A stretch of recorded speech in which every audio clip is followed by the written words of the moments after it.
Hi, you guys. Welcome back after spring break. Probably the weirdest spring break I've ever had. I'm sure it was pretty weird for you guys too. Just the purpose of this video is just to explain a little bit more about what remote learning is going to look like for the next 4 weeks. So it's just a little introductory video, and then there's going to be just kind of a fun activity to get this new unit started. So at this point, you've probably heard that you are going to be assessed on the work that you are doing during this next portion of our learning. Like I've been pretty honest with you guys so far. I have no idea if we're going back. As much feedback as you can give me about what's working and what's not working for you is going to be super awesome. We're in this together and we're all going through it together and we're all trying to figure it out together. You just be open and honest with me and I will make adjustments as necessary. For the most part, I like sort of a structured, this is what we're doing week to week approach. And so you will get a calendar like this one every single week. I'm going to get my little pointer out here so I can kind of walk you through it. So every single calendar will start with an essential question. And if you you look right here, so this unit is like gigantic, and I am certain that we are going to have to cut stuff. So I'm not exactly sure what the focus of the unit is going to be exactly in terms of what we're building towards. So as soon as I have some meeting with some colleagues, and I will know by next Monday, I will certainly share the essential question for you. So this is the driving force for the next, well, actually until May 22nd. So when we're done. So this is our last unit that we're starting right now. But this is what's going to make e-learning a little bit different. So each week there's going to be the question of the week. And this question of the week is what you guys will have to answer for me at the end of each week. And so this week is a little bit weird because it's like a kind of an intro week, I guess. And so this will be a little bit crisper in terms of like the question of the week, answer the reflection question, which addresses the question of the week. You guys will kind of see how it works. Again, this week's just a little bit more flexible because I'm still trying to figure out all this stuff up here. Next, you will see this area that's focus. And so this is just kind of like, if we were in class right now, this would be your big picture, what's happening during the day. And so you can see today we're doing just this little welcome back video, which is what I'm recording right now. And then there's just a little fun video on countries, which you'll see in just a minute. And then there's an ed puzzle that you're going to do that talks about the building blocks of the international community. And then there's going to be two different activities that relate to decolonization. And if you're like, decolonization, what's that? You will learn about that on this day. Do not worry. Okay. Then this section down here is classwork. So this is what's going to be submitted into Google Classroom to demonstrate your learning. So if you're confused about what it is that you're supposed to submit to Google Classroom, this is what you're supposed to submit to Google Classroom. So you can see that today there's going to be a discussion question that you'll have to answer, and it's going to be based on the video that I'm going to show you in just a minute. And then there's also going to be a check-in form, which I'll explain a little bit more in just a minute as well. Tuesday and Wednesday, you have nothing to submit to Google Classroom because you're going to submit your work via Edpuzzle, and then there's going to be like a little Quizlet. It's not a test. I think I'm going to do Quizlet Learn, but I will change that for Tuesday's activity. And then the next thing that you'll have to submit, so absolutely nothing to submit on Wednesday. And then at the end of the week, so Thursday is the end of your week. You probably have already realized this as well, that there is no school on Friday for you. So we're doing 4-day weeks. You'll have to submit your reflection question, which you can see right here, that will address this question here as well. Okay, so you might be wondering why there's some color coding here, and I want to talk about how you're going to be assessed.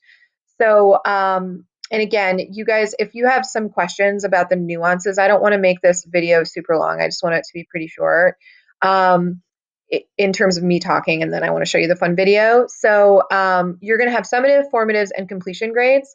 And the expectation is that the completion grades, I'm just going to check real quick. Did you do it? And you're going to get a check mark in a box on a spreadsheet that I'm keeping track of. If you see something that's highlighted in blue, that's going to be a formative assessment, and that will go into the grade book. and anything that's highlighted in this yellow will be a summative assessment, and that will go into the gradebook as well. Ooh, whoa, that was not, whoa. Okay, go back. So that's kind of like what you're seeing on the screen. And then the last thing that I want to share is this down here to enhance your learning or clarify confusions. So I only get Zoom meetings or face-to-face meetings from a certain period of time on Mondays and Wednesdays. And so our Zoom meeting will always be on Mondays from 10:30 to 11. If it goes over, I'm fine with that. It's kind of nice to do it at the beginning of the week, I feel like, so that we can answer any questions about any expectations you might have over the current, like what you're going to be doing for that week, or if you have any questions about last week. So if there's any clarifications of confusions that you might have. But then you can see on Tuesday, Wednesday, and Thursday, I have to work. So I'm going to be working and my computer's going to be open. And so if you have questions, you can ask me via Google Hangout. I made a Hangout for our class. And so what I'll do on Tuesdays, I'll just kind of send out like a, hi guys, if you have questions, here I am, ask away. And then you can just ask me at that time. Okay.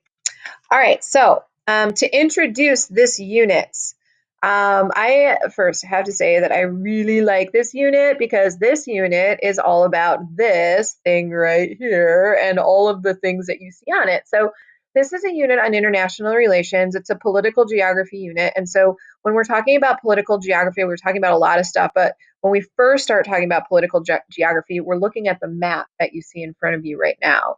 And political geographers will ask the question like, okay, so this is the world that we know today, the most current up-to-date map. But how did it get this way? And did it always look this way?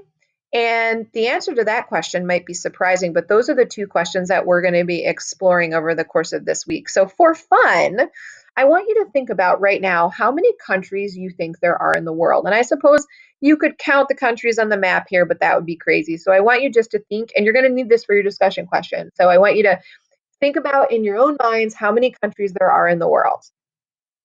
You can even jot it down if you want to. Okay, got a number? All right, watch my video. Funny, it's a funny video.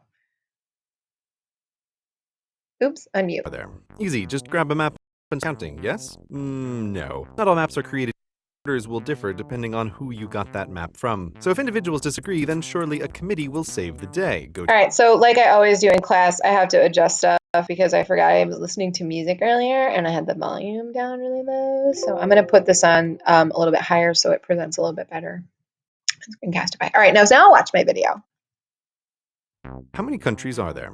Easy, just grab a map and start counting, yes? No. Not all maps are created equal. Borders will differ depending on who you got that map from. So if individuals disagree, then surely a committee will save the day. Go to the United Nations, find the room where the countries sit, each with a little name tag, start counting, and get an answer. Now, of course, countries come and countries go, but at the time this video was made, the answer is 193. Fastest video ever, right? Except you know this isn't over. The United Nations list is less a complete class roster than a club membership that doesn't include everyone. Take Vatican City, who is a country but is too cool for school when it comes to being a member of the United Nations. And while Vatican City's exact situation is complicated, he's straightforward compared to other non-United Nations countries, or places. The terminology is going to have to be a bit unclear here. Take Kosovo, who wants to join the UN club, but membership requires none of these 5 countries to reject you. And while the United States, the United Kingdom, and France think Kosovo is a country, Russia and China think she's just a rebellious part of Serbia and so veto her membership. As for everyone else, just over half recognize Kosovo as independent, and Kosovo adorably has a website where she thanks each one in their own language. But Kosovo is not the only other place that wants to be considered a real country. There's Transnistria, the Nagorno-Karabakh Republic, Abkhazia, and South Ossetia, which might or might not be part of Moldova, Azerbaijan, or Georgia, depending on who you ask. 2 of these countries no UN member recognize as countries, and the other 2 have only 5 supporters, though all 4 of these places recognize each other as countries. There's also the Sahrawi Arab Democratic Republic and Northern Cyprus, each with their own supporters. At this point, you might be thinking, okay, seriously, what's the deal? I don't care who these guys think are countries. Are these places countries or not? If I fly to one for a holiday, will it look like a country when I get there? The answer is maybe.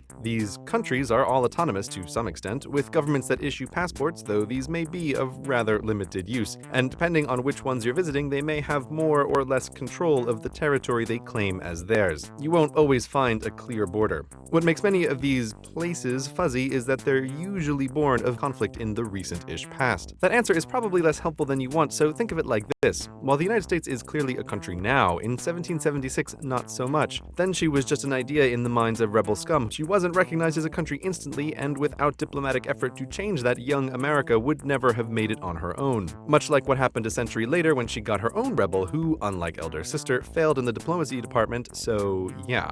And so it goes today with many of the maybe countries in the world, maybe their future United States and maybe their future confederacies, but in the moment it's hard to say because these things can take decades to settle. By the way, these maybe countries are super awkward for countries to deal with. While your tiny island nation might not want to get involved in the affairs of distant lands, you still have to decide to send a diplomat or not, meaning even inaction forces you to pick a side in every territorial skirmish in the world. A notably awkward case being Taiwan, Chinese Taipei, which is totally part of China and no one would ever think otherwise. Is China gone?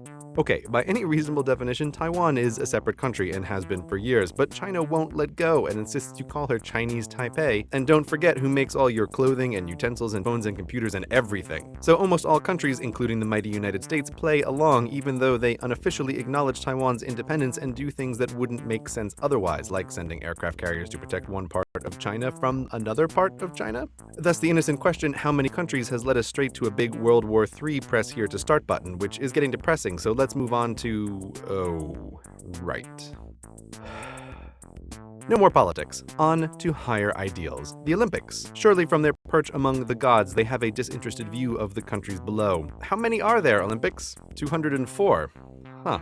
So Olympics is a bit special. She defines Puerto Rico as a country, even though it's unambiguously part of the United States, as well as Bermuda and Aruba, which are connected to the UK and the Netherlands, along with a bunch of other places that are happy to play in her Olympic Games as nations, but make no claims to independence. Presumably, Olympics includes these to bump up the number so she can say more than 200 countries compete, though even her inflated list doesn't include Vatican City, because given his demographics, divine intervention would be required to take home a gold. And Vatican City brings us right back to the core of the difficulty with this question. A consistent definition of country is impossible because your checklist needs to include both Vatican City, the least country-like country that's still a country, and also exclude the anti-Vatican City, Hong Kong, the most country-like country that isn't. Also, don't forget from previous episodes the seemingly endless territories which look and act like independent countries but just sort of aren't, and this isn't even bringing up the various nutters who plant a flag on an island or an oil rig, start printing currency on their fancy inkjet, and declare Delutopia a new nation. So with no checklist to follow, where does that leave us? The best answer to the question, how many countries for the foreseeable future, is probably to say around 200 and leave it at that.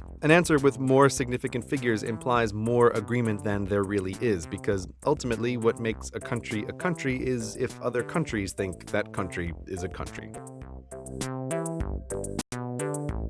So that was confusing. So what I want you to do, there's a discussion question located on Google Classroom related to that video. So I just want you to answer it. And then there is a Google form check-in. The check-in that you guys are completing is just like, how are you feeling? How are you doing? Like, can I help you with anything? And then I guess because I learned a new skill over this coronavirus break, and that was how to insert GIFs into a presentation. So maybe make some time to dance today. All right, you guys, I'll talk to you soon. Bye.